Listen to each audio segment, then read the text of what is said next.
em primeiro lugar, eu queria saudar as amigas, os amigos, camaradas brasileiros, os camaradas amigos e amigas, convidados internacionais que estão aqui e saudar especialmente os 90 anos do PCB, com minha admiração profunda pela sua capacidade de superação histórica e de enfrentamento, como está fazendo nesse seminário, da sua própria história. Essa é uma construção que se deve fazer permanentemente, não é uma construção que se limita ao momento comemorativo. Está dando para ouvir? Mais perto do microfone, um pouquinho mais alto. Tem de engolir o microfone assim, melhora? Então a ideia deixa eu mudar ele de posição, talvez fique mais fácil para mim, e talvez ficando mais fácil para mim, fique melhor para todos. Melhorou? Tá bom?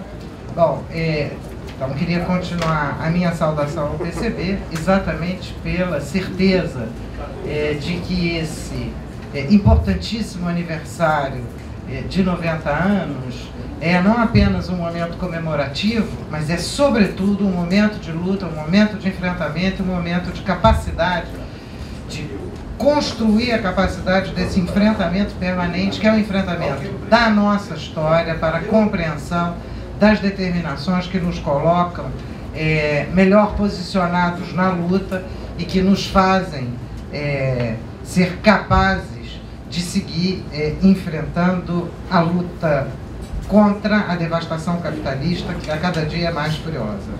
O comunismo é a condição de uma humanidade, enfim, reconciliada com a diversidade e a multiplicidade da vida social, exatamente porque se lastreia na igualdade efetiva, assim como pode, enfim, oferecer a garantia do apaziguamento da nossa necessária relação com a natureza. E essa é, portanto, minha mais profunda amizade camarada com a luta, com o comunismo no qual eu me perfilo e com o PCB. Esse seminário já vem realizando um extraordinário painel duplo, conjugando o processo histórico e o papel desempenhado pelo PCB na história brasileira, que é um papel de enorme relevo e que vem sendo hoje trabalhado, inclusive nas universidades e inclusive por intelectuais que não são integrantes do PCB, mas que vêm sendo obrigados a se dar conta da importância do papel do PCB na história desse país. Então, essa é uma coisa bem interessante. Eu tenho participado de várias pesquisas que vêm mostrando exatamente essa importância. Bom, meu tema, e a gente não tem muito tempo, vou direto a ele. Sobre o PCB propriamente, quem vai falar é o camarada Edmilson, que conhece muito melhor do que eu o tema. Eu vou tentar fazer um quadro breve, mais sugestivo e talvez impressionista desse período de 92 a 2012 que me foi sugerido e que é um período especialmente difícil de sintetizar e um dos mais dolorosos na nossa existência social. De certa maneira, vou estar trabalhando com uma categoria, que é uma categoria que eu venho propondo para a compreensão do capitalismo contemporâneo, que é a categoria de capital e imperialismo, procurando, ao mesmo tempo, fazer um painel de algumas, poucas das suas características e correlacionando com o Brasil.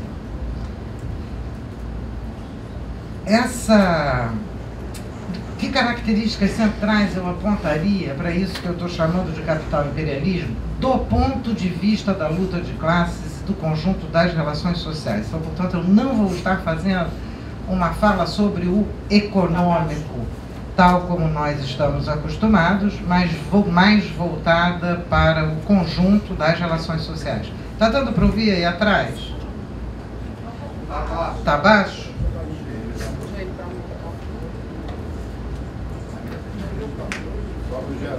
Bom, vamos ver se melhorou para o povo lá atrás. Então, vamos pegar duas características só, que são mais bem do eixo das lutas de classe, porque talvez permita a gente entender essa configuração contemporânea sob a qual a gente vive, que é a do capital imperialista. Em primeiro lugar, uma intensa atuação burguesa realizada através de entidades associativas, ou aquilo que o Gramsci denominou de aparelhos privados de hegemonia, voltada essa atuação para enfrentar e capturar as lutas sociais no seu nascedouro, convertendo energia popular em trabalho sem direitos e em forma de apassivamento social. Apassivamento social não quer dizer apatia, quer dizer apassivamento frente às lutas revolucionárias, mas se trata de uma agitação permanente desses setores populares para fora e contra qualquer forma revolucionária. Essa, digamos, tática burguesa resulta de uma concertação, foi o termo que eles usaram, né, principalmente na década de 90, concertação realizada entre grandes capitais e grandes empresas monopólicas, mas não só. Não se trata de uma relação direta das empresas, e sim da constituição de entidades privadas sem fins lucrativos, embora direcionadas e mantidas por setores empresariais, tais como as fundações, por exemplo. Além disso, essa concertação alcançava também partidos e governos, agrupando, portanto, variadas formas de defesa das características contemporâneas da propriedade capitalista, voltadas para convencer, consensuar, produzir consensos e diluir o verdadeiro dissenso revolucionário, diluir esse dissenso em formas empresariais de gerenciamento de conflitos. Ao mesmo tempo em que se expande essa concertação do gerenciamento de conflitos, se expande simultaneamente a violência e a repressão sobre todos os que resistem, sobre os revolucionários, sobre os trabalhadores que se recusaram a esse consenso imposto. Essa violência era e é aberta e agressora, através de guerras, através do crescente treinamento militarizado das polícias, que no caso brasileiro é uma coisa já quase que normal, porque as nossas polícias estaduais são todas militares. Mas no mundo não é alguma coisa tão normal, e se vocês assistirem hoje qualquer manifestação um pouco mais antissistêmica, vão se dar conta do volume de polícia militarizada enfrentando essas manifestações, sem contar com o próprio cotidiano urbano. Pelo encarceramento ilegal e por atuações ilegais dos setores poderosos, pela produção de novas armas de contenção de conflitos urbanos, e a lista é muito longa.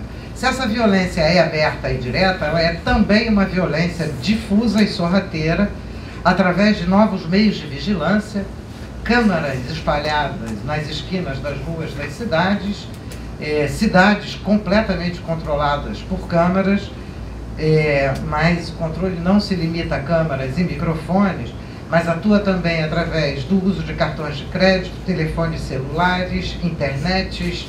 Nós hoje estamos protocolados e acompanhados, monitorados em cada passo que damos, simplesmente pelo uso do celular ou do cartão de crédito. Além disso, novas máquinas de vasculhamento pessoal, como essas que estão em uso nos aeroportos, por exemplo. Portanto, é uma violência difusa, através de meios de vigilância e da construção permanente, da difusão e da construção permanente de uma espécie de chantagem. A população tende a aceitar o que está sendo proposto, senão ocorrerá uma catástrofe. E essa chantagem, ela está na ordem do dia, ela é sempre renovada através de ameaças e da utilização e a apropriação para a chantagem, para a ameaça e para o reforço da violência social, da ameaça de terrorismo. os usos diversificados desse, depois a gente pode falar no debate. Além dessa segunda violência, temos uma terceira violência, que é a violência simbólica. Violência que é exercida através do controle dos meios de comunicação, feitos por uma concentração cada vez maior de capitais, e quase que, o termo é um termo ruim, mas se embolam na propriedade de grandes empresas de comunicação, vários capitais procedentes de vários tipos e de vários outros setores, como, por exemplo, o setor bélico controlando a imprensa, o setor bélico controlando editoras, como o mercado controlando redes de supermercado, controlando cadeias de jornais e por aí vai. Bom, eu não vou ter tempo de tocar todos os pontos que eu gostaria do capital imperialismo. Eu fiz questão de enfatizar essa primeira característica, que é a dupla situação de aumento de consenso, aumento da produção de consenso e do aumento da violência social. Eu vou tentar um pouquinho ver o período 90 a 2012. É muito difícil periodizar, né? É muito difícil estabelecer os cortes. Cortar em 1992 faz um sentido específico para a história do partido, e eu entendo perfeitamente que tenha sido esse o corte, mas para compreender 92, os 3 ou 4 anos precedentes são indispensáveis nessa periodização, porque, de fato, digamos que de 1989, de finalzinho de 1989, para dizer a verdade, de novembro de 89 para frente, nós temos uma configuração onde esses dois processos que eu estou apontando vão ficar bem nítidos no cenário internacional. Então, de um lado, finalzinho, iníciozinho de 90, a queda do Muro de Berlim e a gigantesca propaganda que foi feita em torno, propondo um novo tipo de consenso. O consenso de Washington, que é do mesmo mês e ano da queda do Muro de Berlim, um não deriva do outro, porém estão muito próximos. Já um pouquinho antes, um pouquinho depois, em 1990, em agosto de 1990, menos de um ano depois, os Estados Unidos, o Iraque vai invadir o Kuwait com a autorização dos Estados Unidos, e nós vamos assistir a primeira guerra altamente manipulada, televisada, acompanhada por satélite, com a imprensa embebida, ou na cama com os jornalistas, que é a expressão inglesa, e que de alguma forma anuncia o que vai ser a década de 90. Vai ser uma década permanente de guerras desse tipo, com ampla coligação internacional de países entrando em guerra contra países periféricos mais ou menos rebeldes, quer dizer, o grau de rebeldia aí não é exatamente o mais relevante, é a circunstância talvez que seja importante, com motivos sabidamente falsos ou truncados. Então, essa é uma situação que é uma situação nova, aumento de consenso, aumento da solicitação de consenso, ao lado do aumento de uma violência claramente manipulada. E, no caso da Guerra do Golfo de 90, todos sabiam, toda a imprensa divulgou, todos sabiam que o Iraque tinha tido consentimento para a invasão do Kuwait da Embaixada Americana. Portanto, é uma situação de agressão de novo tipo que merece ser mais aprofundada. Logo depois, o final da URSS, em 91, novamente, ela vai abrir um espaço de intensificação da atuação burguesa no sentido de capturar o consenso pelo fim de qualquer alternativa. Ali vai ser, de fato, não há mais nenhuma alternativa, acabaram-se as alternativas, não é possível outro mundo, não é possível pensar de outra maneira. Aqueles que tentaram acabam de desistir. Portanto, Se trata agora de aderir e aderir rápido e massivamente à ordem natural do mundo e à ordem natural das coisas. Nós estamos de braços abertos para acolher.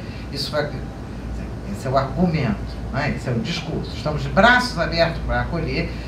Todas as instituições democráticas admitem posições diferentes e, portanto, o consenso pode atuar agora de fato.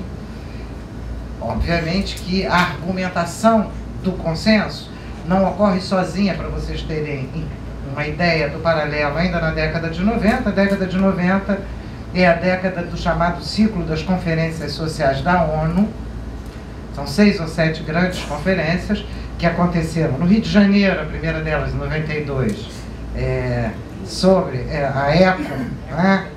A ECO 92, que nós vamos assistir agora Rio +20, a sequência disso, que são grandes espetáculos para produzir concertação, e a concertação agora é sobre o capitalismo verde.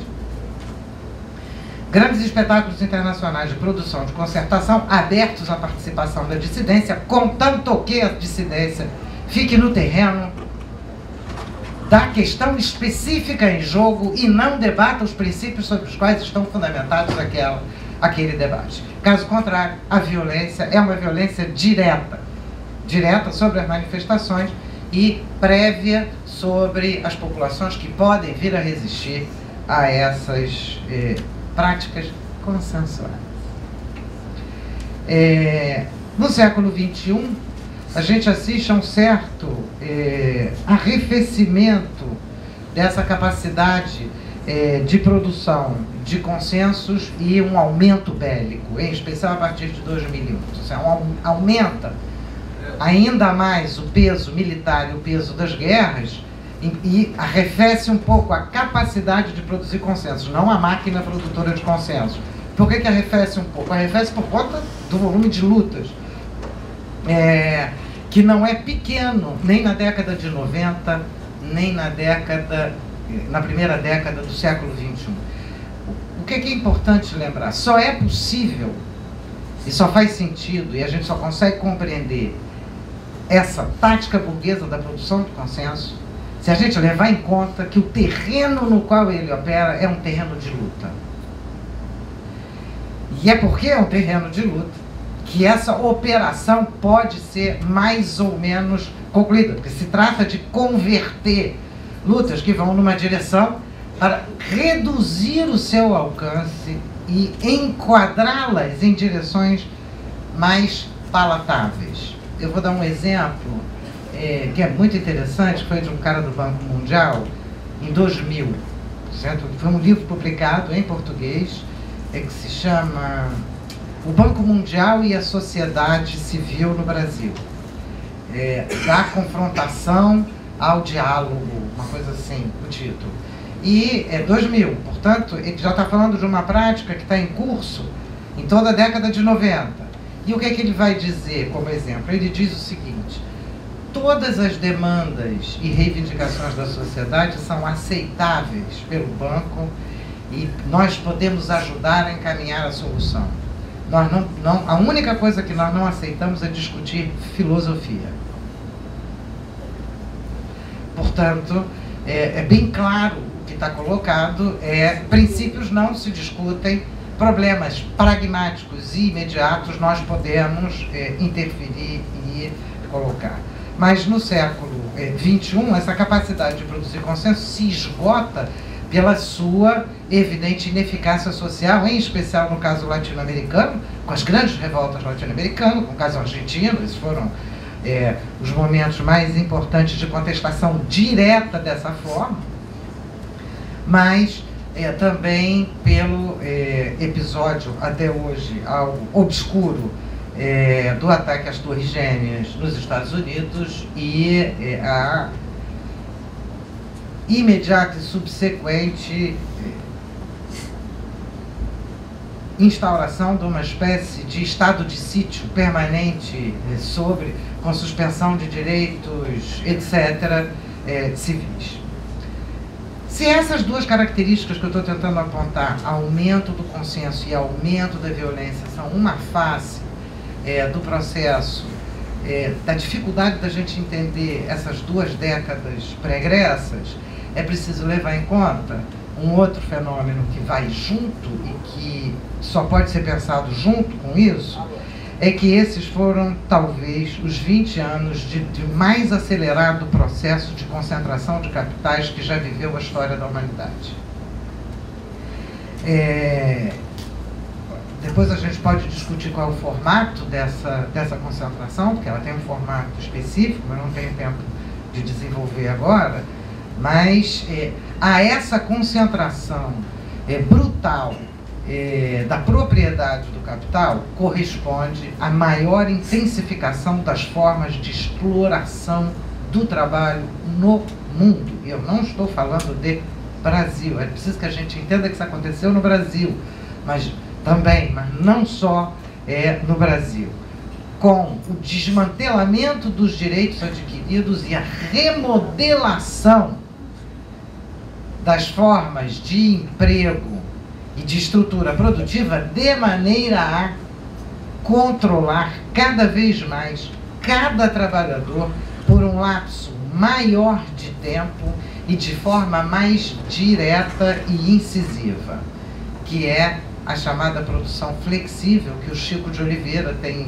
uma expressão que eu gosto muito, que gera o que se chama trabalho sem formas. O que é trabalho sem forma? Não tem contrato, não tem direito, não tem jornada, não tem limite, não tem fim de semana, não sabe muito bem nem se tem patrão, mas tem trabalho sem forma. E que é o nosso desafio compreender. Então, portanto, esse período de concentração, essa estratégia posta em andamento pelo capital imperialismo, é uma estratégia que não opera só de cima para baixo, opera no conjunto do processo de lutas. E embora eu esteja tentando extrair alguns traços fortes, a gente tem que tomar cuidado para não fazer uma caricatura desse movimento, porque se trata realmente de luta de classes. E o início do século XXI vai ser o início de lutas que começam a adquirir alguma feição mais internacional, como os fóruns sociais internacionais, mundiais. E é neles que a gente vê como é que esse controle está colocado ali passo a passo na luta. É inegável que nos fóruns existem grupos de luta, e de luta antissistêmica, mas é também inegável que o fórum era patrocinado pela Fundação Ford. Nós temos de começar a entender o volume das áreas de embate e para que direção tendem a nos conduzir nesse processo. No caso brasileiro, tiveram presente na fundação do Fórum diversos integrantes do que foi a ala rebelde do empresariado brasileiro no início do século XX, que era o PNBE, ou o Pensamento Nacional das Bases Empresariais, que depois de brigar um pouquinho com a Fiesp, voltou para o colo da mãe Fiesp em São Paulo. Portanto, no caso brasileiro, esses traços que eu reforcei como traços internacionais são traços que nós encontramos de maneira muito direta na história do Brasil no mesmo período. O período se inicia sob o signo de uma dupla derrota das lutas populares. Das eleições de 89, aqui, da derrota do Lula, e o da queda do Muro de Berlim, e logo depois o fim da União Soviética. Isso não será de pouco impacto para o conjunto das lutas populares no Brasil, esses fenômenos, e é importantíssimo que a gente esteja atento para eles, porque em 2 anos houve modificação muito expressiva da cabeça de algumas direções sindicais, de algumas direções de partido, abandonando, tanto pela capacidade de convencimento burguesa, quanto pela pressão burguesa, quanto pelos movimentos que eles próprios já vinham fazendo de adesão a novas formas. O período Collor, conturbado, garantiu, entretanto, algum fôlego para uma significativa reordenação das burguesias brasileiras que assumiram, sempre importante lembrar, assumiram, porém com ritmo próprio e com extensão própria, assumiram o consenso de Washington, que será implementado principalmente a partir dos dois FHC, né? FHC1 e FHC2. Processo no qual se reafirma a concentração de capitais no país, de forma dependente e articulada com os capitais estrangeiros, porém garantindo participação de grande burguesia brasileira, inclusive nos processos de privatização, e garantindo apoio a essa burguesia brasileira de frações, de direções sindicais que aderem ao processo de privatizações, justificando que talvez por conta disso pudessem atuar melhor depois, mas de fato abrindo mão das bandeiras de luta da classe trabalhadora e aderindo pouco a pouco à necessidade imperiosa de reproduzir capital, que a propriedade compartilhada de empresas, de gigantescas empresas, vai impor a esses ex-sindicalistas que doravante estão nas direções de fundos de pensão e, em função dessas direções de fundos de pensão, nas reuniões dos conselhos de acionistas e dos conselhos de direção das empresas altamente produtivas e extraidoras de força de trabalho nesse país. Portanto, eles vão compartilhar. Eles são capitalistas no sentido mais pleno do termo. Eles tomam a decisão das formas de exploração da força de trabalho. Não só pelo manuseio do dinheiro no fundo de pensão, mas pelas decisões nos conselhos diretores das empresas que eles compraram a partir da sua atuação compartilhada nos fundos. Estou falando desse grupo porque é um grupo que nos concerne mais diretamente, mas não só esse grupo teve acesso. A Ascende aí todo um conjunto de gestores burgueses voltados para o capital, com grande formação, alguns já vêm do período Fernando Henrique. O Fernando Henrique fez a ascensão dos economistas, não é? Pércio Arida, Malan, Gros e outros tantos que vão assumir, não para bancos diretamente, mas para entidades de circulação de capital monetário, e no governo Lula ascendem, já desde o governo Fernando Henrique, mas no governo Lula ascendem também setores das direções sindicais, o que contribui fortemente para o enquadramento pelas direções das lutas pela base. Ou, se a gente quiser usar um termo mais clássico, pela burocratização do aparelho sindical. Mas eu não gosto muito desse termo porque ele tende a ocultar o que está sendo colocado. Acho que é mais importante que a gente tente entender o que está havindo. Além disso, a violência no Brasil jamais se reduziu. Não houve redução da violência social no Brasil. Eu recomendo a todos, se tiverem tempo, que assistam um vídeo chamado Nas Terras do Bem Virá, que é sobre o Pará, trabalho no Pará, que é absolutamente impactante. É um vídeo feito pela CPT, por uma comissão pastoral, portanto, insuspeito de ser comunista, mas é muito impactante o que ocorre ali, onde se encontra a grande propriedade de ponta capitalista com trabalho escravo. Então, no caso brasileiro, a violência brasileira não se reduziu, ela se modifica, ela modifica o seu formato. Nós temos aqui, no caso do Rio de Janeiro e de grandes capitais do país, o aumento das milícias controladoras dos bairros, das populações nos bairros. O Brasil não é o único país a ter esse tipo de estrutura de milícia crescendo. A Itália passa a ter também, outros países passam a ter, nós não temos estudos comparativos sobre isso.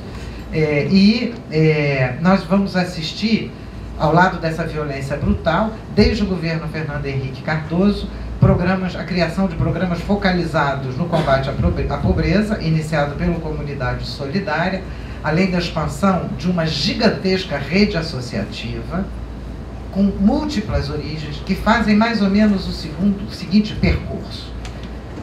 Tem origem em lutas populares legítimas, em quarteirões, em bairros, em situações perversas, normalmente lutas pontuais, que recebem apoio e financiamento por entidades sem fins lucrativos. Essas entidades sem fins lucrativos, algumas entram na luta, junto, seguem na luta. Outras passam a ser apoiadoras das lutas e vão, portanto, garantir a conservação do horizonte restrito, infracorporativo dessas lutas através do controle da luta via relatório de prestação de contas dos recursos oferecidos a esses pequenos grupos que pouco a pouco vão se profissionalizando em receber recursos de entidades via projetos para situações problemáticas, contanto que não discuta filosofia. Pouco a pouco, esse controle via prestação de contas, que vai acontecendo ali no final da década de 90, vem se superpõe a uma substituição das políticas públicas universais por essas entidades, que são privadas, mas sem fins lucrativos, e que, em nome da flexibilidade e agilidade dos seus processos privados, demandam agora os recursos públicos para realizar políticas públicas através de empresas privadas. Com isso, atuam desregulamentando de maneira dramática as relações de trabalho num processo que eu chamo de produção da mercantil filantropia. E contribuindo para a formação de um novo padrão de trabalhadores que supõe vocação, engajamento, disponibilidade permanente e ausência de direitos. Parece o mesmo que está na fábrica? Será coincidência? Eu acho que não temos mais o direito de pensar isso como coincidência, né? A eleição do Lula aprofundou e permitiu garantir a continuidade da forma política do capital imperialismo, que é essa que eu apresentei para vocês, tanto interna quanto externamente. Eu acho que meu tempo já deve estar acabado e eu vou ver se eu acelero em 2 minutos para concluir. Interna e externamente. Internamente, a adesão incondicional, né, a fundamentação central do capital imperialismo, concentração da propriedade, expropriação de direitos, bens, natureza, etc., e conversão de lutas, coroa de maneira formidável a década do Fernando Henrique Cardoso. Lula fez muito mais do que podia fazer Fernando Henrique Cardoso. Porque ele aprofunda a negociação dos conflitos, os consensos moles, e institucionaliza esse novo formato através da sua burocratização. Para além dos limites nacionais, Lula se torna o cara, né, a expressão do Obama, o cara, porque ele é exemplar num mundo onde as lutas de classe voltam a se abrir, de que é possível fazer esse processo. Então, ele é aquele que deve cumprir no mundo o papel do rebelde sem filosofia, fim dos pobres sem redução das causas da produção da pobreza, não é? Discussão sobre as desigualdades sem colocar em discussão, em debate, a origem do que provoca e origina tais desigualdades. Com isso, nós chegamos no final da primeira década do século XX, com um Brasil com grandes empresas, big, mega, transnacionais, algumas delas com capital dos fundos de pensão, outras sem capitais de fundo de pensão, mas com apoio de banco público como o BNDES, que hoje é um banco de apoio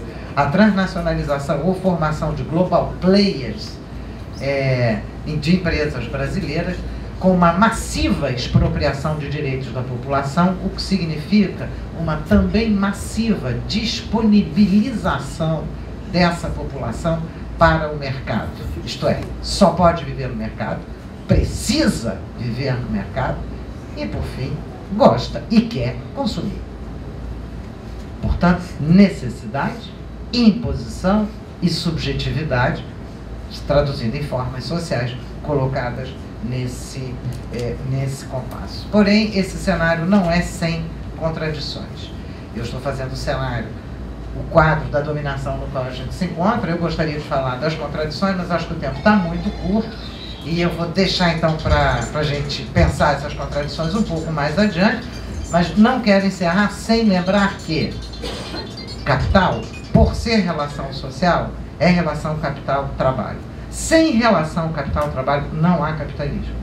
Pode haver bilhões e trilhões de capital fictício no mundo. Para que ele exista, é preciso uma massa gigantesca de trabalhadores sendo explorados sob quaisquer condições, porque senão, sequer esse fictício tem como existir. De qualquer maneira, está sendo queimada uma parte desse fictício. Se capital é relação capital-trabalho, isso significa hoje que aumenta a massa trabalhadora no mundo e aumenta o enfrentamento e as contradições que estão colocadas para as lutas dos trabalhadores no mundo, mas aumenta também o nosso desafio de estudar esse mundo de maneira, a partir de Marx, a partir de Engels, a partir de Lenin, a partir dos nossos clássicos, estudar a fundo, estudar a sério, como o PCB está fazendo aqui, porque sem enfrentar o que é esse mundo hoje, a gente nossas armas precisam estar afiadas para essa luta. Antes de tudo, gostaria de falar da minha alegria e também da dificuldade de fazer a intervenção sobre esse tema. Primeiro, da alegria, porque eu acho que valeu a pena todos nós termos empreendido essa tarefa de reconstrução do partido, e da dificuldade, porque um tempo de 30 minutos para falar desses 20 anos de reconstrução, evidentemente que vai deixar algumas lacunas, e também, principalmente, porque grande parte dos personagens que empreenderam essa tarefa estão vivos e parcela expressiva deles aqui presentes. Então, eu vou tentar dividir a minha intervenção em dois eixos. Um eixo da reconstrução orgânica e o eixo da reconstrução teórica e de formulação. Muito bem, o nosso processo de reconstrução, ele vai se dar numa conjuntura profundamente adversa do ponto de vista nacional e internacional. Era o período da queda do Muro de Berlim, da desagregação da União Soviética, do colapso do chamado socialismo real, de uma enorme ofensiva reacionária e anticomunista nos meios de comunicação, em todo o aparato ideológico do capital. Todos aqueles que esboçavam alguma resistência a essa ofensiva, ou que não concordavam com o rumo que o capital queria levar à humanidade, eram taxados de ortodoxos, conservadores, dinossauros. Então foi nesta conjuntura que nós decidimos empreender essa tarefa de resistir à liquidação do partido e buscar a sua reconstrução. Uma outra coisa também que precisa deixar claro para todos é que nas palestras anteriores, e principalmente na última que nós tivemos, dá a impressão de que a disputa no interior do partido se dava entre o Comitê Central e Prestes. E se esquece de que, ao longo da década de 80, a militância do partido resistiu bravamente ao reformismo, resistiu bravamente ao processo de liquidação do partido, e a prova disso é que os comitês municipais das principais cidades, São Paulo, Rio, Minas, Rio Grande do Sul, Recife, eram dirigidos por pessoas dessa resistência, e grande parte delas hoje são membros do nosso Comitê Central. Então, não estava se dando apenas uma briga de cúpula. O interior do partido estava vivo, estava resistindo, estava buscando uma maneira de manter ideologicamente firme naquela conjuntura adversa e manter o seu operador político como um elemento fundamental para o processo de transformações no país. A nossa grande disputa deste processo começou no 9º Congresso, em 1991. É isso? 1991, quando, por liberalismo daquela direção que já estava totalmente degenerada, eles permitiram que houvesse chapas no Congresso, chapas para compor o Comitê Central. E então, nós que fazíamos a resistência, fizemos uma chapa com um nome que hoje eu acho que já pode se considerar histórico, chamada Fomos, Somos e Seremos Comunistas. E neste Congresso de 1991, houve uma batalha política muito grande, porque eles queriam, já nesse Congresso, mudar o nome do partido, mudar os seus símbolos históricos, como a foice e o martelo, varrer o marxismo do programa, e nós o derrotamos nessas questões. Eles tiveram que recuar em função da resistência dos delegados naquele Congresso. E, surpreendentemente também, os militantes da resistência, que eram duas chapas, a chapa 2 e a chapa 3, surpreendentemente, nós conseguimos 44% do Comitê Central. Para aquela conjuntura, isto foi uma surpresa extraordinária, e até para nós mesmos. Então nós vimos que existia um sentimento de rebeldia no interior do partido e que isso era um elemento fundamental que ia possibilitar com que a gente evitasse que acontecesse no Brasil o que estava acontecendo na Itália, que depois se consumou na Itália, que era a extinção do Partido Comunista. Então, ao sairmos deste Congresso e dessa batalha política, nós saímos fortalecidos, nós saímos com 44% do Comitê Central e quase a mesma proporção da Comissão Executiva Nacional, que se chamava Comissão Executiva naquele período, e a batalha, então, aí passou a ser muito mais acirrada. Infelizmente, com a queda da União Soviética, então, os liquidacionistas do nosso partido resolveram abrir o jogo e 6 meses depois do Congresso, chamaram um outro Congresso do partido. Mas como eles viam que a nossa posição política estava ganhando a militância, eles fizeram uma reunião extraordinária em Brasília, convocada em cima da hora, e nesta reunião nós só pudemos mandar 17 membros dos resistentes à reunião do Comitê Central. E eles aprovaram lá o novo Congresso e aprovaram uma coisa que é esdrúxula em qualquer entidade, e principalmente no Partido Comunista, que era que nesse Congresso poderia participar os militantes do partido e os não filiados. Isto era uma excrescência do ponto de vista orgânico, mas era uma jogada política muito esperta do grupo do Roberto Freire, porque eles sabiam que só poderiam ganhar o Congresso se tivesse essa válvula de escape de que pessoas que não eram do partido pudessem participar do Congresso. Então, a partir desse momento, nós vimos que não dava mais para conviver essas duas concepções. Então nós procuramos, a partir daí, buscar o nosso caminho e passamos a atuar clandestinamente no interior do partido. Ou seja, você tinha 2 partidos dentro de um partido só.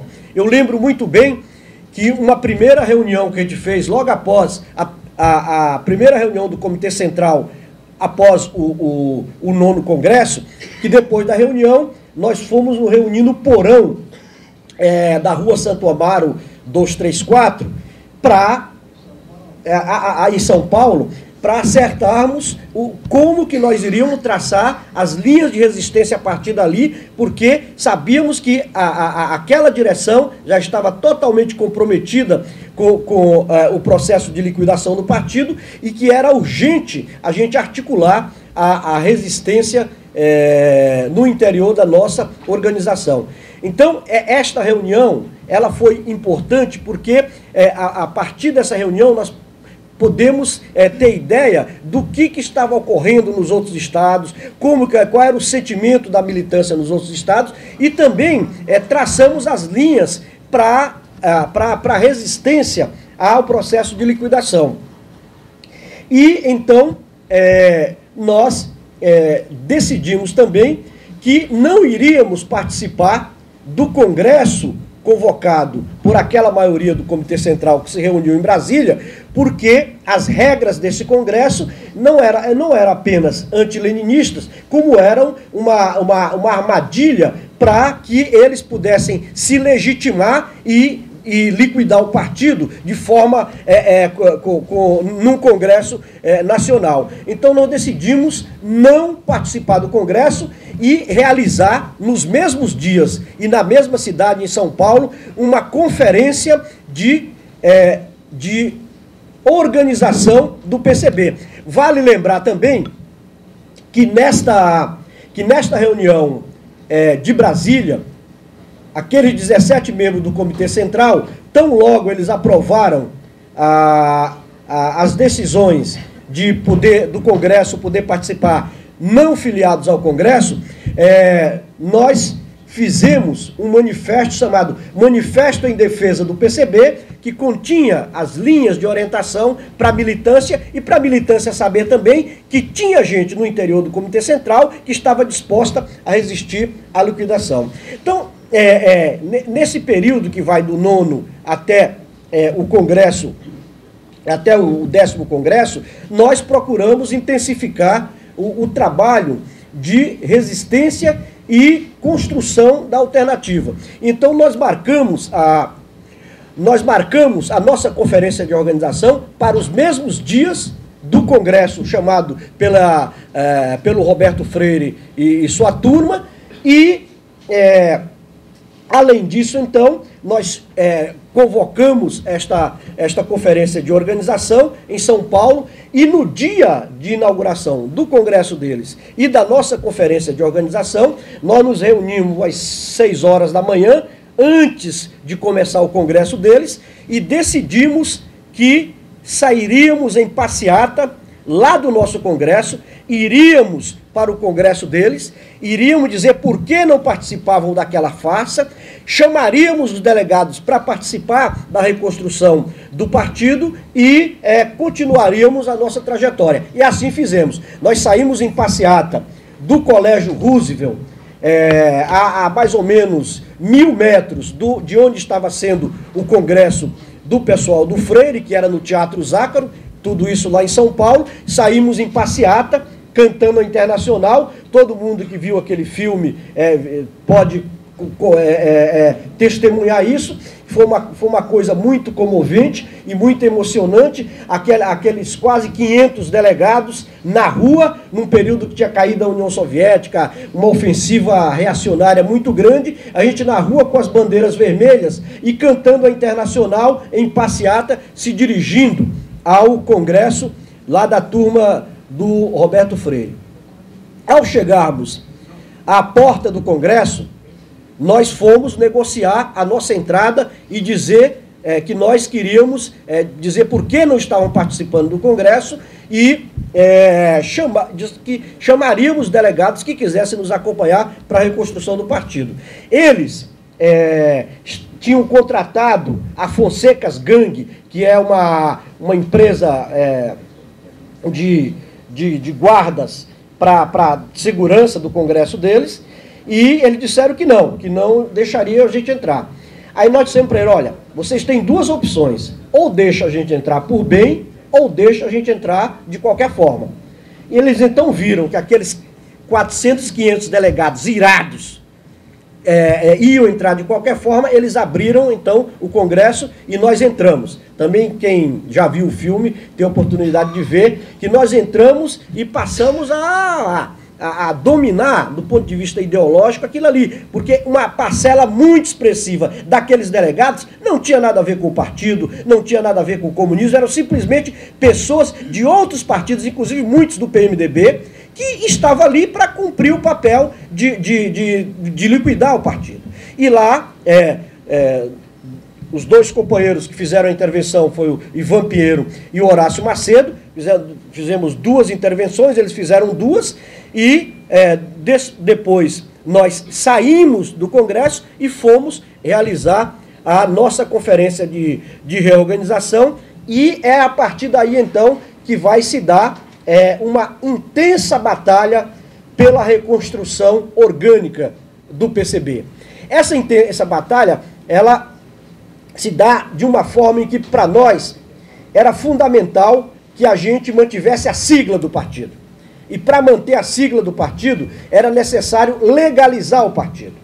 E então, nós decidimos que mandaríamos militantes para 9 estados. Naquele tempo, para legalizar um partido, você teria que ter uma organização em 9 estados, cada estado, 20%, em 9 estados, e cada estado um percentual de eleitores filiados ao partido para que ele pudesse ter a legalidade. Então, nós destacamos militantes para esses 9 estados para fazer a tarefa de filiação naquele momento.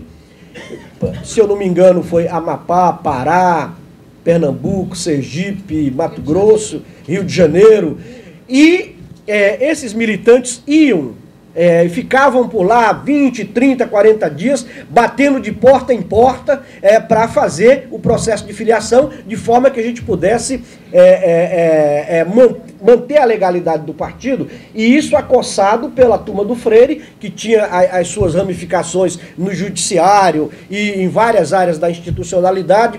Nós tivemos uma dificuldade muito grande, porque a gente chegava numa cidade, fazia as filiações, e tinha um tempo para fazer a reunião com a nova direção, para um cara do tribunal, do cartório eleitoral, vir para verificar se aquilo era real. E muitas vezes, entre as filiações e o período que a gente marcava a reunião, o juiz eleitoral da cidade ligava para as pessoas e dizia: você sabe o que é isso? Você sabe o que é comunismo? Você sabe onde é que você está entrando? E então fazia um terrorismo muito grande, o que nos levou a duplicar praticamente o nosso trabalho para conseguir o processo de legalização do partido. Mas o importante ver é que esta foi a nossa primeira grande batalha do ponto de vista orgânico. 1 ano e meio depois, 2 anos, nós já estávamos com todas as filiações feitas e, então, entramos no Tribunal Superior Eleitoral para buscar a legalização e, num voto muito emocionante do Sepúlveda Pertence, ele nos deu ganho de causa, depois de por várias vezes o Roberto Freire tentar torpedear a nossa legalidade, e a partir daí, então, o partido passou a ser legal do ponto de vista jurídico. Isso foi importante porque naquele período de adversidade da importante que nós tivéssemos, de um lado, a legalidade, de outro, o acesso ao rádio e à TV, como nós temos até hoje. Apesar da burguesia, do capital, a todo momento querer fazer a reforma política para acabar com o tempo de televisão dos partidos de esquerda, nós conseguimos isso a partir desta legalização. E, a partir daí, então, quem éramos nós? Neste primeiro momento, juntou todo mundo, juntou o pessoal que era saudosista da foice do martelo, juntou o povo que amava o PCB, mas não tinha uma compreensão da realidade brasileira, o pessoal que era leninista e que queria continuar. Ou seja, nós éramos um amontoado de rebeldes querendo manter o partido.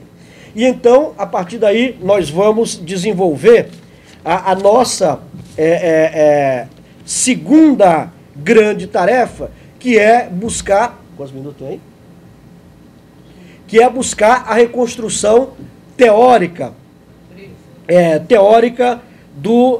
do nosso partido. Então, bom, e agora? Nós conseguimos a legalidade, nós conseguimos manter o partido, e o que nós vamos fazer com o partido a partir daí? Então, nós procuramos desenvolver, do ponto de vista teórico, um enorme estudo da realidade brasileira, realizamos uma imensa autocrítica sobre o nosso passado, sobre as nossas lutas, e uma autocrítica não é aquilo de autoflagelação que muitas vezes passam nos discursos e nas intervenções. A nossa autocrítica era no sentido de que nós íamos ver tudo o que foi feito de correto e de errado no partido, o balanço para nós era amplamente positivo, nós nos orgulhávamos e nos orgulhamos de toda a nossa história, nós não temos vergonha da nossa história e em função disso, nós procuramos elaborar, teoricamente, uma proposta de de via brasileira para o processo revolucionário. Eu lembro muito bem que as nossas primeiras resoluções no 10º Congresso que nós fizemos, nós já identificávamos o capitalismo brasileiro como um capitalismo maduro e apontávamos no sentido de que, se tem um capitalismo maduro, o caráter da revolução já era socialista. E então, esta era ainda uma intuição, mas não tínhamos os fundamentos que nós vamos desenvolver depois nos outros congressos, até culminar no 14º Congresso, que foi realizado há 2 anos atrás. Então, esta reconstrução teórica, ela foi muito importante para a nossa resistência, para a nossa reconstrução, porque ela permitiu com que a gente tivesse uma proximidade com a realidade brasileira, que, ao contrário dos companheiros do período da década de 70 e 80, onde boa parte estava no exílio e que se apartaram das questões concretas da realidade brasileira, nós resolvemos mergulhar no estudo da realidade, desde a leitura dos clássicos que interpretaram o Brasil, e buscar a partir daí uma formulação que nos possibilitasse avançar no sentido de uma compreensão do país e no sentido de uma estratégia para a Revolução Brasileira. A consolidação dessa linha, ela vai se dar no 13º Congresso, ela vai se dar uma consolidação teórica sobre a questão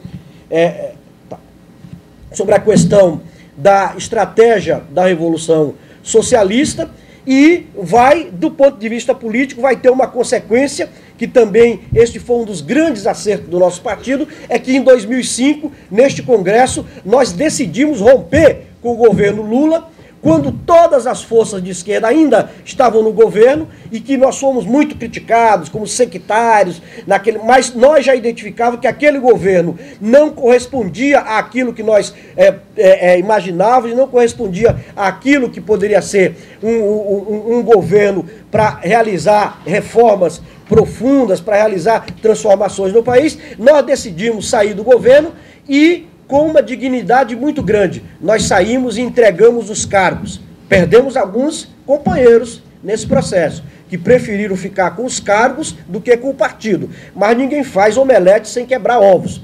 E o que foi mais interessante desse processo é que 5 meses depois da nossa saída do governo, começa aquele enorme escândalo do mensalão.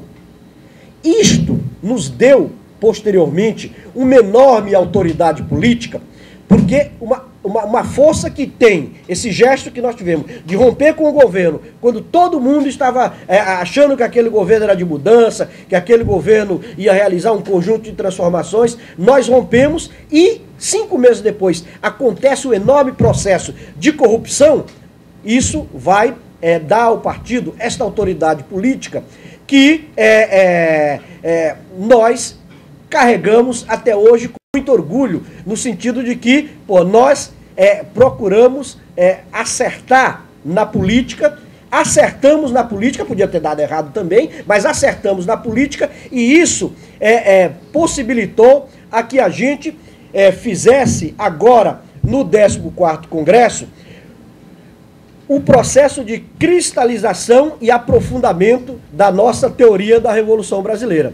Se vocês, quem analisa as resoluções do 14º Congresso, vai ver ali que ali é a síntese de uma série de estudos que nós fizemos ao longo desses anos, é a síntese de uma série de seminários como este aqui que nós fizemos sobre a questão da Revolução Brasileira. Ali é a síntese do que nós pensamos para o Brasil, e com uma visão de que um partido revolucionário, o objetivo fundamental dele é a tomada do poder. E lá nós deixamos claro na nossa estratégia. O objetivo do Partido Comunista é a tomada do poder político e a direção política da sociedade pelos trabalhadores. E foi a partir deste conjunto de coisas que nós aprofundamos o nosso entendimento da realidade brasileira. Por que nesta resolução nós estamos dizendo que o capitalismo brasileiro é um capitalismo completo? Porque o capitalismo brasileiro atingiu um grau de monopolização semelhante aos países centrais. Só para vocês terem uma ideia, os 100 maiores grupos econômicos do Brasil tiveram, em 2010, um faturamento correspondente a mais de 50% do PIB. Isto é impressionante do ponto de vista da monopolização. 100 grupos econômicos produzem, num ano, mais da metade do produto interno bruto do país. E apenas 20 desses maiores grupos, eles produziram e tiveram um faturamento de cerca de 35% do produto interno bruto do país. Para vocês verem o grau de monopolização que chegou o capitalismo brasileiro. Além disso, se nós olharmos também, não só do ponto de vista da produção, que isto é fato, qualquer um que pesquisar vai encontrar esses grandes grupos dominando a economia brasileira, mas também se nós olharmos para o setor de serviços, nós vamos ver que o país possui um setor de serviço também altamente monopolizado. Hoje, a maior parte das mercadorias produzidas no país são distribuídas pelos grandes monopólios da área de supermercado e lojas de departamento. Ou seja, eles são os responsáveis pela maioria da distribuição dos produtos fabricados no Brasil. Ou seja, há um enorme monopólio também nesta área da distribuição das mercadorias. E também um enorme monopólio do ponto de vista do sistema bancário. Os 10 principais bancos são responsáveis pela maioria dos negócios bancários do país.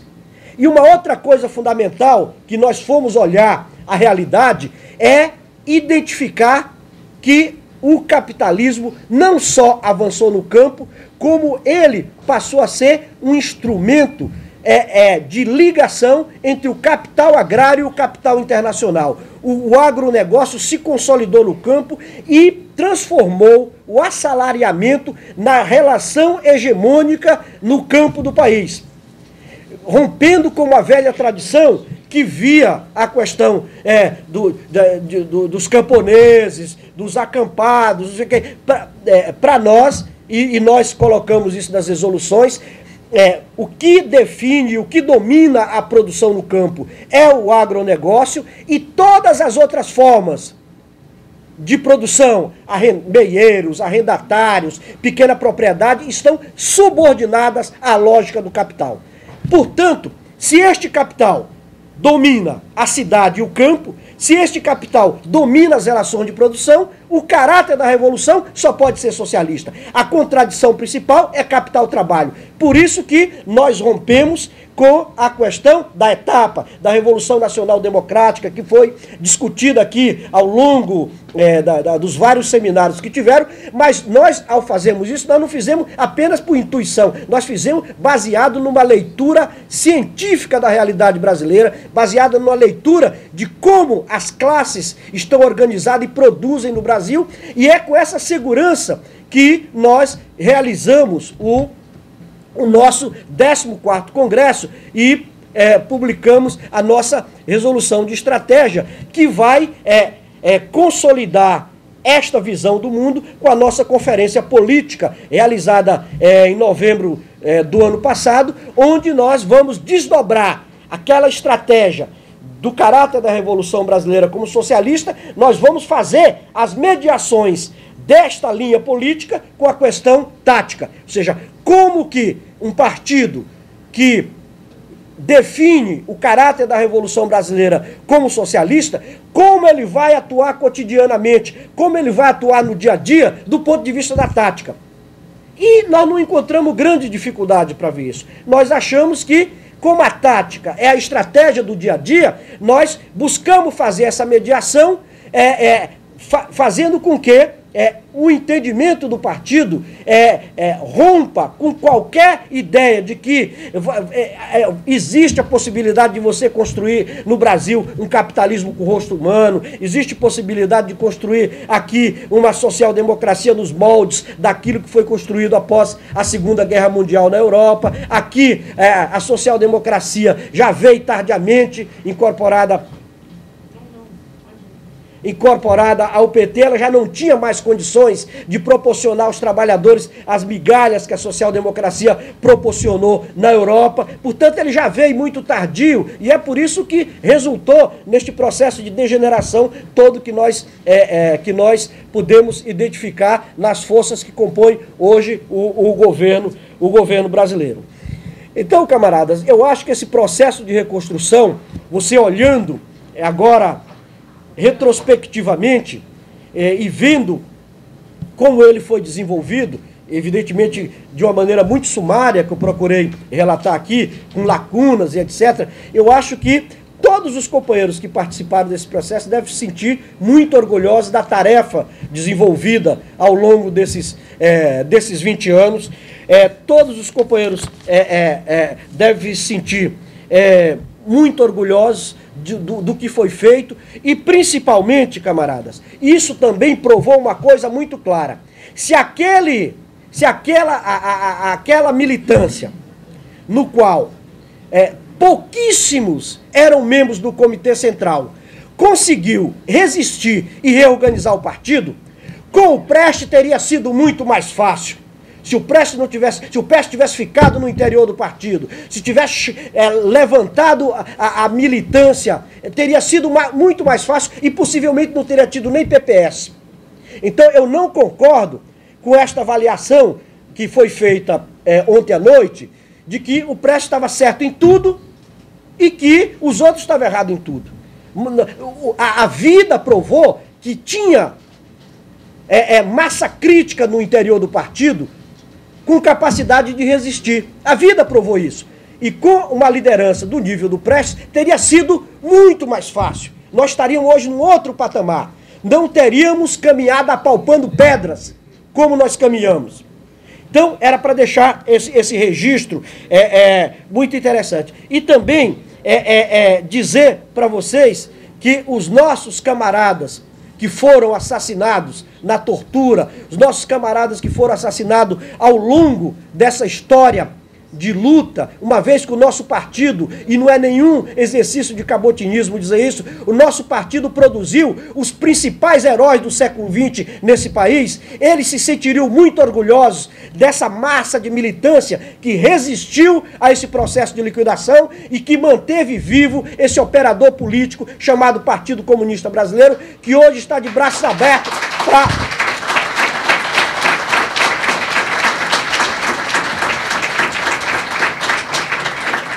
que hoje está de braços abertos para o ingresso na sua organização de todos aqueles militantes que querem lutar, de todos aqueles militantes que querem a revolução, de todos aqueles militantes que querem uma nova sociedade para o Brasil. Eu acho que este é o resultado e esta é a síntese daquilo que se iniciou nos porões lá da Rua Santo Amaro, 224, nesse processo, e que hoje tem como elemento dessa caminhada isso que nós estamos vendo aqui. E além disso, só para encerrar, eu gostaria de dizer também que a nossa segurança é tanta que nós não temos medo de abrir essa discussão publicamente, falar dos nossos erros, dos nossos aceitos, encarar a realidade como ela é, encarar a realidade, porque quem tem o balanço positivo e quem tem segurança das suas posições, não teme a verdade, não teme a história, e é isso que nós estamos procurando fazer nesse processo.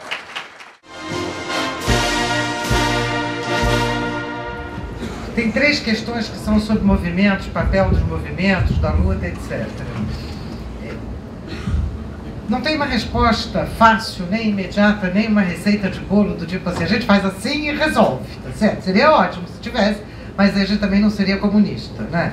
Se a gente operasse desse jeito. Então, o fato de que a massiva proletarização da humanidade não passe por uma homogeneização da condição de trabalho é uma imposição do capital. Portanto, a emergência das lutas vai se dar de forma muito variada. A tarefa de construir a união dessas lutas é nossa. Não de apagar a especificidade delas, mas de construir a união delas. de compreender, em alguns casos, do que é que ela está falando e propor ser capaz de abarcar o conjunto dessa luta. Esta sempre foi a prática do Partido Comunista. O Partido Comunista na década de 30, 40, 50 atuava com mulheres, com bairros, com cultura, com racismo, com samba, com uma série de questões. Não há uma novidade tão novidadosa, isso não nasceu ontem. A diferença é que a expansão da classe trabalhadora sob um formato mais variado complexifica a nossa atuação. Então, portanto, eu vou aqui agora, uma por uma, tentando trazer importância das ONGs e novos movimentos sociais, entre aspas. Então, vamos explicar em 2 segundos. Novos movimentos sociais são aqueles que foram designados nos anos 80, que nada teriam mais a ver com classes sociais, que seria gênero, sexo, questão do racismo. Um partido comunista que não enfrenta a questão da discriminação racial, qualquer que seja, em qualquer direção, não é um partido comunista. Um partido comunista que aceita, reitera opressão de gênero, não vai conseguir enfrentar a emancipação da humanidade. Essas são nossas questões. Elas não podem ser mascaradas, a gente precisa trazê-las junto com luta de classe. Dá trabalho? Dá. Dá dificuldade? Dá, lógico que dá. Lógico que dá, a gente tem de enfrentar, muitas vezes, inclusive, nossos próprios preconceitos, mas a gente vai ter de enfrentá-los para construir, de fato, a grande luta contra o capital. A grande luta contra o capital não é uma luta de homogêneos, é uma luta de iguais. É só onde tem a igualdade que se pode construir, só com igualdade há possibilidade de alguma diferença. Sem igualdade há hierarquia de cima e de baixo. Como nós lutamos pela igualdade, nós lutamos, portanto, pela plena expressão da diversidade e da diferença. Não da maneira que procura apagar a filosofia, ou a existência das classes sociais, ou as formas de produzir opressão e exploração. Acho que essas... Então, os novos movimentos sociais ficam um fenômeno que eles tenham sido encapsulados e que, em boa medida, nós não tenhamos sido capazes de entrar naquela luta, é nosso problema. ONGs. A palavra ONG não quer dizer nada, não significa nada, mas ela é uma palavra extremamente manipuladora, uma categoria manipuladora que faz a gente perder de vista que se trata de luta social e que, portanto, empresas que capitaneiam luta social têm alguma coisa de esquisito. Então, a palavra ONG não quer dizer nada, então eu prefiro usar a conceituação gramsciana de sociedade civil como aparelho privado de hegemonia para tentar entender o que são essas entidades. Existem, hoje, são classificadas oficialmente ONGs, mas tudo que não é governo é ONG. Por isso que eu estou tentando dizer que a etiqueta não cabe.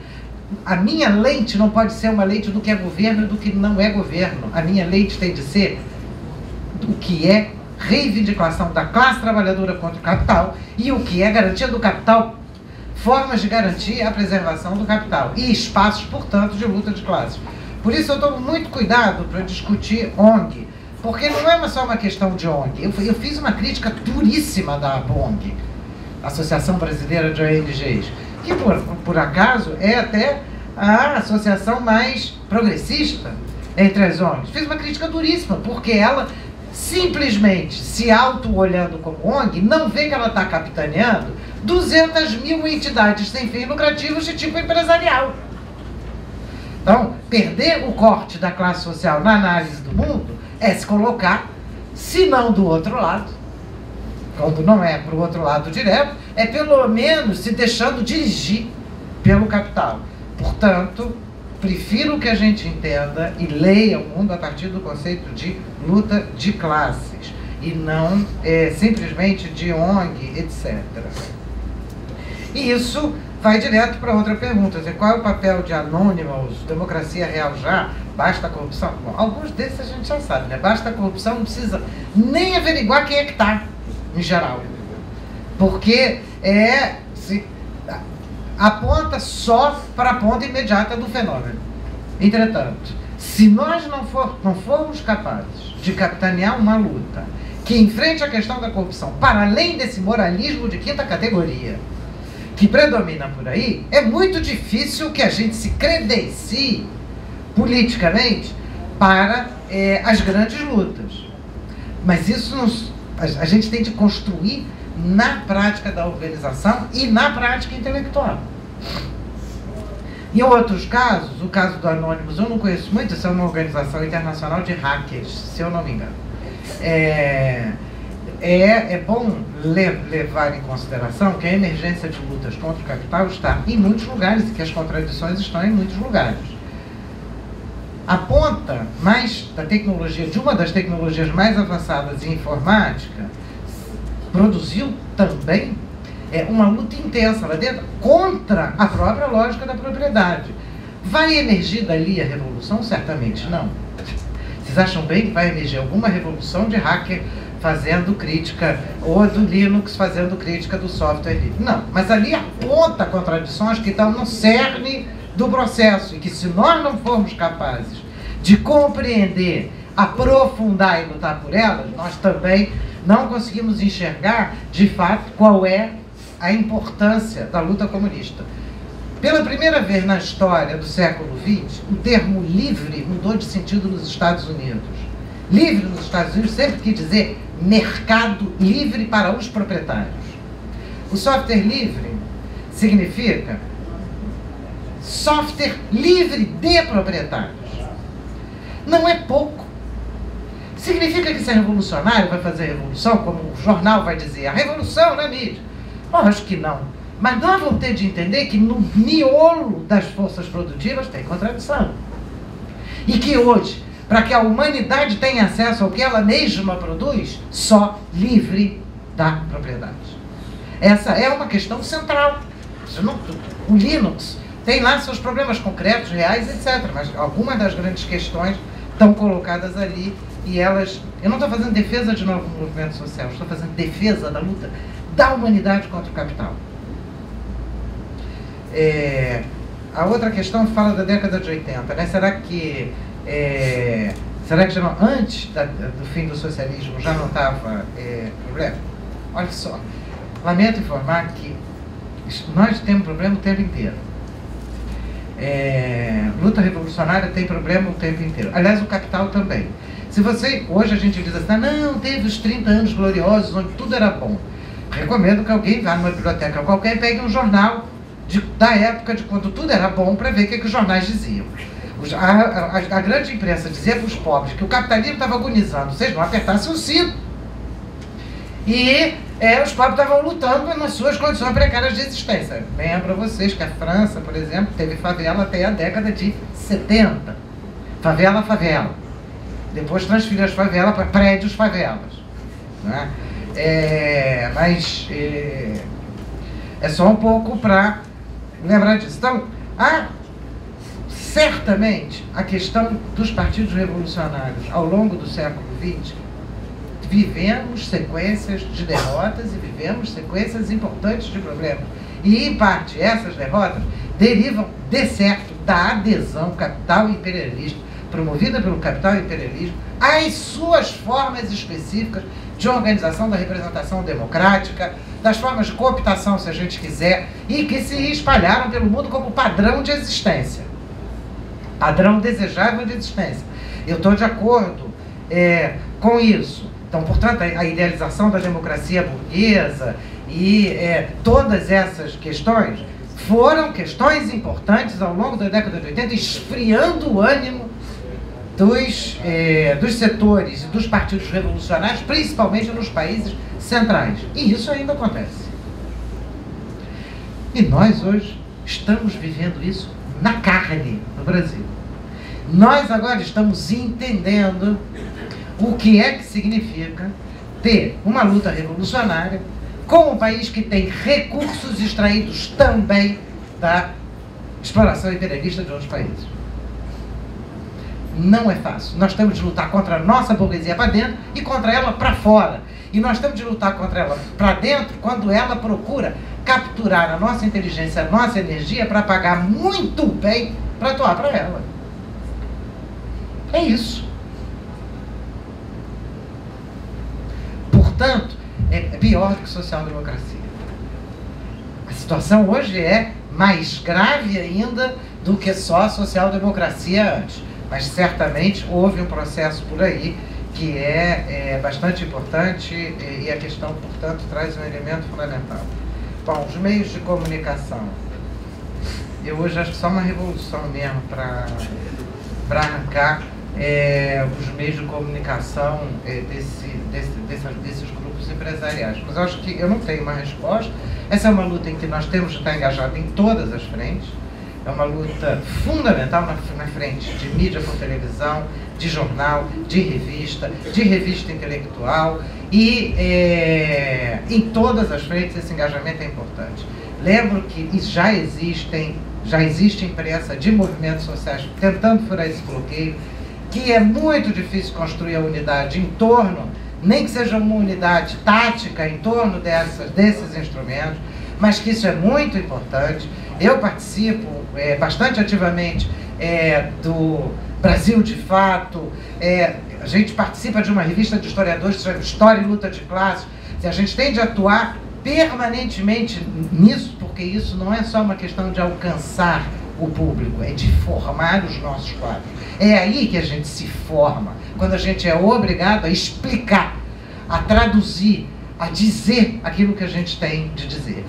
Nós temos parceiros nessa luta, podem não ser homogêneos, não são homogêneos, nós temos dificuldade, mas já existe luta, e aí a gente precisa lutar junto, em todos os níveis. O partido mesmo está com a revista, belíssimas revistas agora, né, lá do Instituto Caio Prado, nós fazemos os laboratórios de estudo marxista aqui no Rio de Janeiro, em Niterói e em outros estados, tentando manter publicações de revista, e esse bloqueio tem de ser furado e só vai ser furado na luta. Eu acho que fundamentalmente eram essas as questões. Eu vou começar as minhas respostas aqui pela questão que é perguntada aqui sobre por que o PCB não fez a crítica e autocrítica da Rússia e só depois deveria realizar a sua reconstrução revolucionária.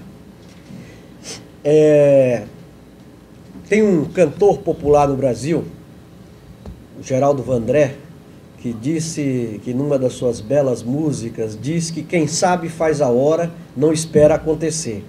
Se nós tivéssemos, naquele momento, dirigido as nossas energias para um processo de crítica e autocrítica sobre o que aconteceu na União Soviética, tivesse deixado a questão da resistência e reconstrução do partido, esse partido não estaria reconstruído hoje. Ou seja, esta questão da União Soviética, ela é uma questão que está entalada na garganta de todos os revolucionários do mundo. E não se tem uma resposta ainda pronta sobre os fundamentos que levaram àquele processo. Evidentemente que nós tentamos, no nosso último congresso, buscar uma aproximação do entendimento do que aconteceu na União Soviética. Mas como nós não tínhamos ainda uma compreensão plena daqueles acontecimentos, nós publicamos esse material como material de pesquisa, como material de apoio, e não publicamos como nossa resolução, porque nós ainda temos que realizar, do jeito que nós estamos fazendo aqui, um seminário sobre essa questão da queda da União Soviética e dos países de leste. Eu tenho a impressão de que a queda da União Soviética se deu muito mais por insuficiência de socialismo do que por um conjunto de outras coisas que a reação costuma aproveitar a propaganda para tentar desmoralizar o socialismo enquanto tal. Nós estamos devendo para a sociedade brasileira este seminário sobre a questão do socialismo. E nós achamos que até o 15º Congresso nós vamos enfrentar essa questão com a mesma franqueza e com a mesma sinceridade que nós enfrentamos as outras questões. Nós não temos medo de discutir nenhum tema, não temos medo de nada. Essa direção do partido, felizmente, ela não tinha os vícios que teve as nossas direções anteriores, ela não está sob a influência de um partido irmão com muito peso nacional e internacional. Essa direção tem inteira liberdade para refletir e para buscar a compreensão do que está acontecendo no mundo e, da mesma forma, nós vamos, até o 15º Congresso, realmente nos debruçar sobre essa questão da queda do socialismo e vamos, evidentemente, fazer uma reflexão sobre essa questão.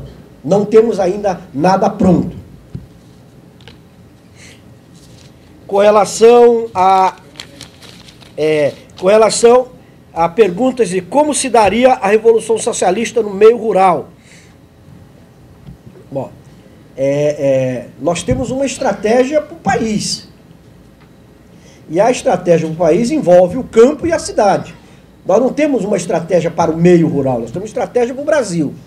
E na estratégia para a Revolução Brasileira, nós não vamos cair na tentação maoísta de que o campo vai cercar a cidade, de que vai ser uma revolução camponesa. Não.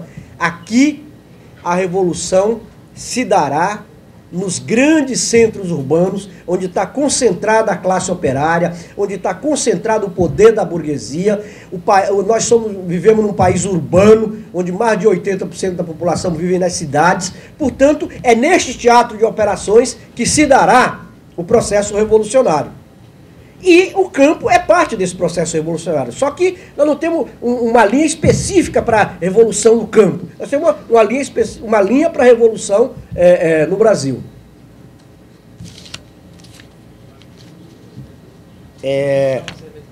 Agora tem as perguntas com relação às eleições. Eu vou ver se eu consigo juntar as duas. Qual o peso que o processo eleitoral se dá dentro da reconstrução revolucionária? E a questão da frente de esquerda para as eleições municipais. Bom, esta questão eleitoral, ela tem sido objeto de um intenso debate entre nós e nós já temos uma posição muito clara sobre essa questão. Nós temos absoluta certeza que o processo revolucionário e que o processo de transformação brasileira não se dará pela via eleitoral. Ou seja, a via eleitoral, quem acreditar que por esta via vai conseguir as transformações no Brasil, poderá ter o mesmo destino que teve o Allende, o período Goulart. Portanto, nós não temos nenhuma ilusão de que iremos realizar as transformações no Brasil por essa via. No entanto, nós não subestimamos a questão eleitoral. Nós achamos que é um momento importante da luta de classes, é um momento em que a população acorda para o debate político. Infelizmente, aqui no Brasil, as condições de atuação dos partidos revolucionários são muito desiguais. Nós temos 1 minuto durante o período eleitoral para dizer as nossas propostas. É muito pouco.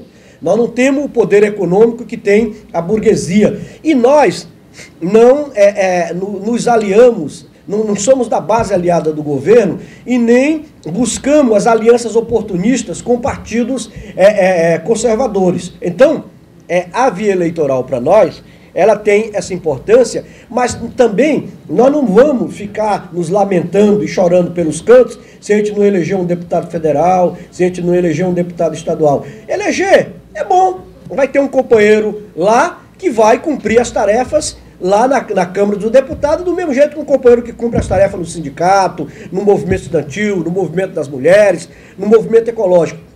Porque este será um deputado comunista. Nós não queremos um cara para chegar lá no parlamento e fazer negociata e envergonhar o partido. E nós temos a absoluta certeza de que esta questão eleitoral, ela é um elemento que tem servido muito para distorções de vários partidos de esquerda que acabam caindo no cretinismo parlamentar, acabam dirigindo a maior força, a maior parte das suas energias para a disputa eleitoral e não para a luta de classe. Esse erro nós não vamos cometer. Esse erro nós não vamos cometer. Estamos vacinadíssimos para isso. Não estamos subestimando a questão eleitoral, mas também não estamos nos iludindo de que esse é o caminho principal para o nosso trabalho político. Com relação à frente de esquerda, nós temos o maior interesse em realizar o Bloco Popular Revolucionário, que inclui não só os partidos que aqui foram citados, PSOL, PSTU, mas que inclui fundamentalmente os movimentos sociais, os trabalhadores, os camponeses. É este Bloco Popular Revolucionário que está nas nossas resoluções, ele não se restringe apenas à questão eleitoral. Esta é uma construção que se dará junto com todos aqueles que querem a derrocada do capitalismo. É esta construção que nós estamos tentando trabalhar e que é uma coisa que não é muito fácil no momento de adversidade que nós estamos vivendo e que as forças revolucionárias estão vivendo. Mas nós achamos que onde puder fazer nestas eleições esta aliança aqui, nós iremos fazer. Não temos nenhum problema de fazer a frente de esquerda. Onde tiver condições, onde houver acordo, onde o programa for de consenso das forças, nós vamos estar juntos neste processo. Onde não houver, nós vamos estar sozinhos na disputa. Nós não vamos deixar nenhum espaço solto neste processo eleitoral. Vamos estar preenchendo todos os espaços e propagandeando as nossas ideias.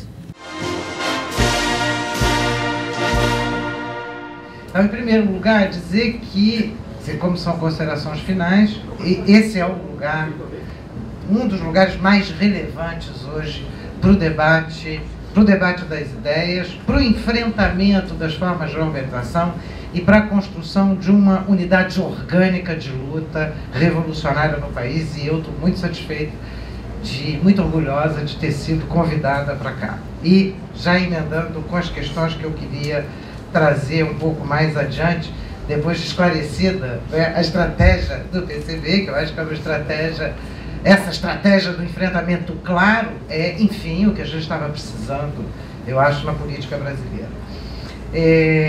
Mas o que eu queria dizer é que o capital imperialismo traz tensões e contradições para as quais me parece que a gente tem de se preparar para enfrentá-las. A primeira principalmente agora, na segunda década do século XXI, na década de 10, essa que a gente está vivendo, uma tendência crescente ao esgotamento dessa capacidade de consensuar. E, em parte, esse esgotamento deriva não do cansaço das pessoas, deriva do próprio uso abusivo, da dinâmica que essa estratégia de consenso promoveu, que é a tentativa de dissolução das formas com maior horizonte de luta organizado. Foi isso que eles tentaram fazer.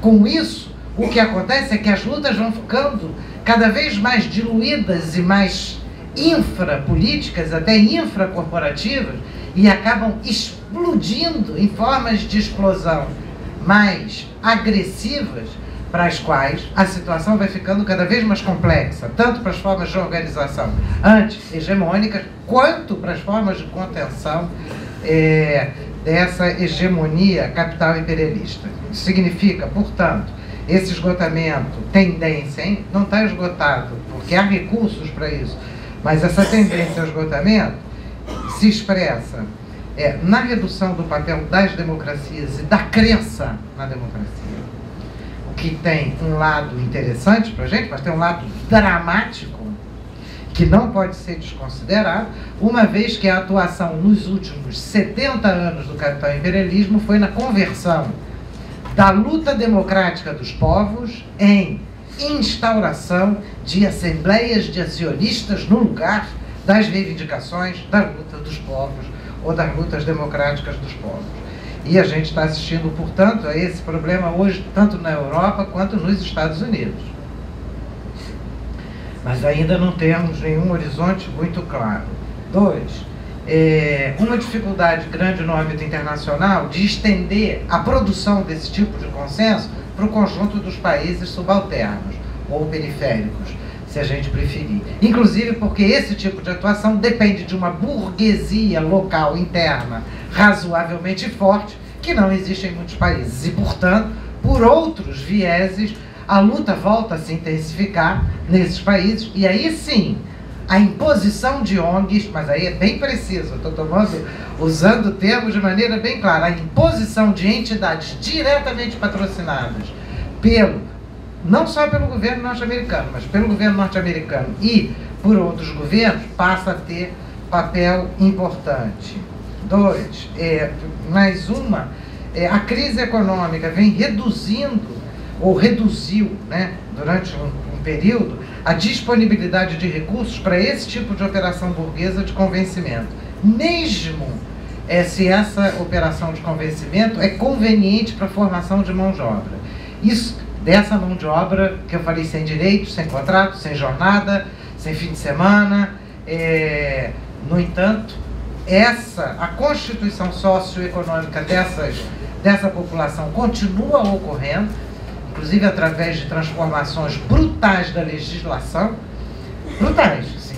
Alguns grupos pactam, modificam a legislação sem nem conhecimento da grande parte da população, isso quando a legislação não é feita diretamente pelos executivos. Eu não estou falando só de Brasil, né? E um último ponto, mas não irrelevante, para o qual nós devemos nos preparar, são as contradições intercapitalistas no interior do próprio bloco intercapitalista. A tendência ao ingresso de novos retardatários, né, ou de países capital imperialistas subalternos do tipo do Brasil no conjunto dos países capital imperialistas está sendo feita até aqui sem nenhuma contestação da ordem dominante no cenário internacional. Isso significa que eles têm de arranjar espaços internos para as contradições que estão colocadas, sem, até aqui, recurso a sequer menção à possibilidade da transformação dessa ordem mesma. Mas isso significa, ainda que sem essa menção, problemas no interior dessa ordem mesma que a gente vai ter de pensar sobre isso, e ninguém mais, ninguém melhor do que os comunistas para estarem preparados para enfrentar estrategicamente, na prática e na teoria, as lutas que nós temos de enfrentar nesse século XXI. Mais uma vez, obrigada por estar aqui.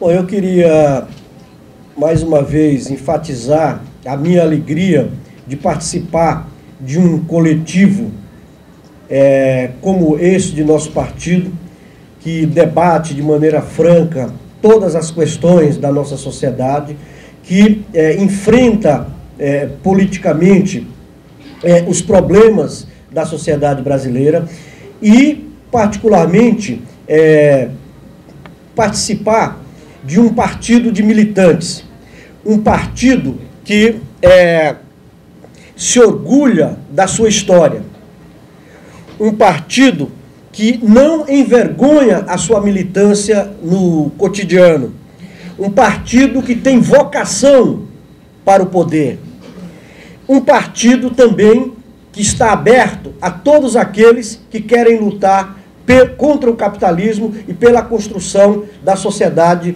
socialista em nosso país. Participar de um coletivo com esses fundamentos e com esses princípios, quero dizer que me orgulha muito, e me orgulha também ver nesse auditório aqui uma enorme quantidade de jovens, o que significa que temos continuidade, significa que as nossas propostas, ao contrário do que nos diziam há 20 anos, que nós éramos ultrapassados, que éramos dinossauro, mostra que as nossas propostas, elas são contemporâneas. Aliás, nós, comunistas, é que somos o que há de mais moderno na humanidade. Nós, comunistas, é que somos o que há de mais avançado na humanidade.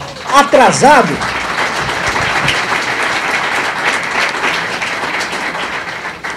Somos mais avançados porque queremos construir a sociedade da felicidade humana. Quem é atrasado é quem quer essa sociedade da miséria, essa sociedade do desemprego, essa sociedade da fome. Estes sim são atrasados. Portanto, eu acho que todos os comunistas têm que se orgulhar da sua condição de comunista, porque eles são os porta-vozes da sociedade do futuro. Obrigado.